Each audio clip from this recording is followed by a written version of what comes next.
Hello everyone, Ghetto Mozart here. We're going to be going over the massive update that Nine Kings released yesterday. It's patch number 18, more cards, more balancing, more everything. I'm super pumped about this. Seems like the devs are too. We're super excited about these updates, and we're going to jump right into it. But first, link in the description if you do want to see the full patch notes. I'll leave it in there. So yeah, right off the bat, rainbow content. So a few cards slash perks that stick out to me with this rainbow content is the Golem Troop. A massive tanker, any tomb used on it has double the effect. Now, for some of you who know me, I'm a tank player. I love playing tanks and like RPGs, MMOs. I love tank builds. So I'm a huge fan of this Golem Troop. I'm going to be trying that out for sure. And then a perk that stuck out to me was Seasoned. Grants you extra experience. So yeah, those are two that I'm definitely going to want to try out. And also, little side note, the Rainbow Army leader is now called the Jack of Rainbows. More on this soon, it says. So interested to see what that will lead into. Now, right on to the next part, the blessing revamp. So it says we want to make blessings more useful and fun, and I think they're going to accomplish that. So they reworked several blessings that already existed.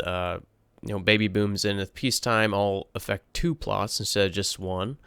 Prosperity, profit event, both got a little bit of a boost. But there are 3 new blessings, and check these out. One that sticks out to me is nostalgia. All target plots are regressed by 1 level. That could be absolutely insane. Imagine, I just released a video on demon altars. Imagine getting this nostalgia. All your demon altars get regressed, so you might, that'd be just insane scaling. But yeah, that's one that sticks out to me. And the reworks, actually, Baby Boom now affects 2 plots.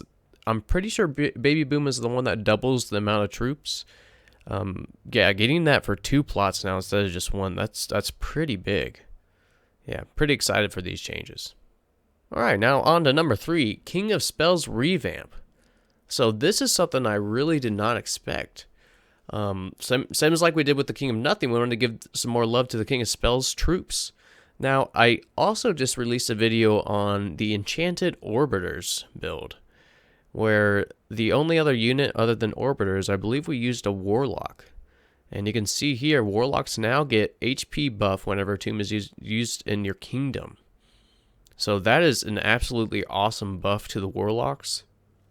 Now I think it would go great with the, I can't remember the perk's name, but it makes Warlock's area of attack larger. I think that would be awesome. I'm going to try out a Warlock build for sure. But yes, this King of Spells revamp is awesome. Static has been completely reworked. I'll have to check that out. Full notes are right here. And also kind of a quality of life. Enchantment descriptions were updated to improve clarity. So pretty awesome updates for the King of Spells. And that's a king that I really enjoy playing too. So super pumped about that. Now on to number 4 on the list is calendar improvements. Now, these are great quality of life little tweaks to this. I really, really like this section. Let's start with the earlier blessing event. The Prophet will now appear in year 3. So that's awesome, allowing you more time to plan. Consistent merchant events, as well as consistently getting your decrees distributed evenly. So consistent merchants will run every 12 years. First one will appear on year 7. Pretty cool. And then same with decrees, they are evenly spaced out precisely every 8 years starting on year 5. All right, a lot of balancing updates as well. For example, all troops gain 10 to 20% hit point buff. That's pretty insane. Another thing that sticks out to me on this list, the Demon's Altar now gets buffs when you destroy troop plots with destruction cards. So I think that is a very, very cool change, and it makes sense to me. And I actually just did, I think I mentioned it earlier in the video, but I just did a Demon's Altar build, but I did not have this buff. I had it, it was a few days ago, so it was right before the patch. I knew about the patch, but it was not updated yet. So I'll have to redo that build. But the Demon Altar build is incredibly strong as is, but it does make sense when you destroy troop plots, getting bonuses to your Demon's Altar. So, big fan of that one. In addition to that, a really popular build is the Lab Rats. So, the base stats were increased and mildly decreased the upgrade percent.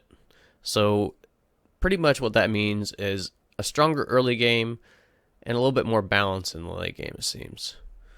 So that was cool. Lab Rat, I know, is a really popular build, and I think there's an achievement for it too. I think a level 99 Lab Rat, if I'm not mistaken. And the last thing I want to point out is the Forest card.